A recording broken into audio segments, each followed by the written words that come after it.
हर साल जियां हिन साल भी सिंध टीवी न्यूज़ पारां स्लोगन जो ॾिनो वियो आहे, औरत की आज़ादी ऐं सिंध की खुशहाली बाबति इब्ने खालिद मॉडल स्कूल पिरालो भरिसां गाड़ी मोरीअ में थी गुज़रियो।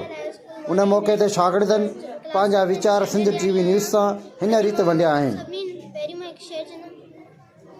न मूंखे गोल शहज़ादी वॾी आहे सिंध जी वादी, न मूंखे गोल शहज़ादी वॾी आहे सिंध जी वादी।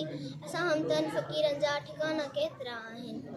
असां मां सभिनी वालिदिन खे मैसेज ॾियां त पंहिंजी नियाणियुनि खे एजुकेशन ॾियो ऐं इहा ग़लति फहमी न हो कयो त एजुकेशन ठाहियो ऐं उनखे ईअं न चयो त तूं मतिलबु असां तव्हां गुज़ारिश कंदासीं सिंध सकाफ़त उहा सिंधी सकाफ़त आहे जंहिंमें असांजी औरतुनि खे हक़ नथा मिलिया वञनि, छो जो एजुकेशन उन्हनि खे तालीम मिलण लाइ उनजी सिंधी सकाफ़त ॾाढी सुठी आहे। उनखे एजुकेशन मिलण जो मौक़ो ॾिनो वञे।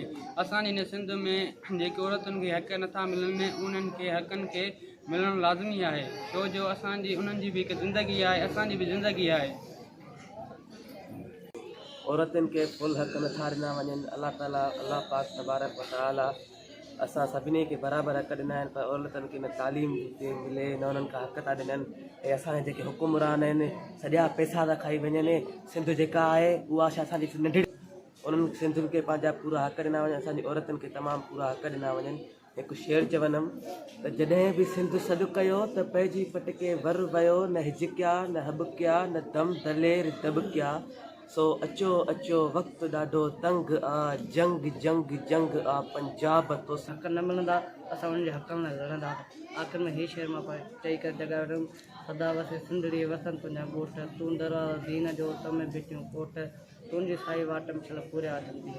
जीअं असांजी मोहतरमा बेनज़ीर हुई, उहा उन साबित करे ॾेखारियो त औरत कमज़ोर न आहे, बल्कि उहा प्राइम मिनिस्टर तोड़े कहिड़ी बि फील्ड हुजे उन में उहो पंहिंजो भरपूर किरदारु अदा करे सघे थी। त असां इहो ई चवंदासीं त असांजा जेके घरनि में मर्द वेठा आहिनि ऐं उहे पाण खे गैर थी सम्झनि था, ऐं उन्हनि खे मुंहिंजो इहो ई पैगाम आहे त उहे पंहिंजे नियाणी ॿारनि खे तइलीम ॾियनि, शऊर ॾियनि त जीअं उहे पंहिंजूं औरतूं पंहिंजा हक़ सुञाणे करे समाज में ख़िदमत करे सघनि। शागिर्दनि ऐं शागिर्दियाणियुनि टेबला पेश करे वेठलनि खे जुमाए छॾियो। कैमरा टीम सां गॾु नियाज़ अली सोलंगी, सिंध टीवी न्यूज़, पिरालो।